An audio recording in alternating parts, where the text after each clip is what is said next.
ابراہیم التیمی کہتے ہیں ایک دن عمر بن خطاب رضی اللہ تعالیٰ عنہ تنہا تھے، اکیلے تھے، تو سوچ میں پڑ گئے، کسی کو بھیج کے کہا کہ ابن عباس کو بلاؤ۔ جب وہ آئے تو کہا کہ یہ امت کیسی اختلاف میں پڑے جبکہ اس کی کتاب ایک ہے، اس کا نبی ایک ہے اور اس کا قبلہ ایک ہے۔ کہا کہ اے امیر المومنین، ہمارے درمیان قرآن نازل ہوا، ہم نے اس کو پڑھا اور ہم نے اس کو جانا کہ وہ کس معاملے میں نازل ہوا، کون سی آیت کس چیز کے بارے میں اتری، ہم کو معلوم ہے، اور ہمارے سامنے قرآن نازل ہوا ہے تو اس کا شان نزول اور اس کا مقام ہم جانتے ہیں کہ کون سی آیت کہاں رکھی جائے گی۔ لیکن ہمارے بعد کچھ لوگ آئیں گے، وہ قرآن پڑھیں گے لیکن انہیں معلوم نہیں ہوگا کہ کون سی آیت کس مسئلے میں نازل ہوئی۔ اب ہوگا یہ کہ جب وہ جانتے نہیں ہوں گے کہ کون سی آیت کس معاملے میں ہے، ہر ایک کی اپنی ایک رائے، جب ہر ایک کی رائے الگ الگ ہوگی تو آپس میں ان میں اختلاف ہوگا، اور جب آپس میں ان میں اختلاف ہوگا تو آپس میں وہ لڑ پڑیں گے، لڑائی جھگڑے تک اختلافات ہو جائیں گے، اختلاف ہوگا، جیسے کہ انہیں نہیں معلوم ہوگا کہ کون سی آیت کس مسئلے میں، لیکن یہ کس کو معلوم تھا؟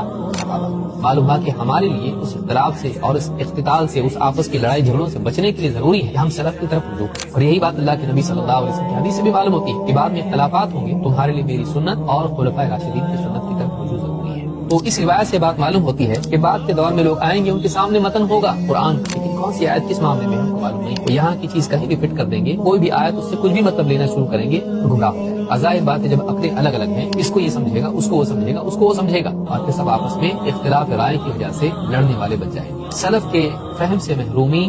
ہلاکت کا سبب ہے۔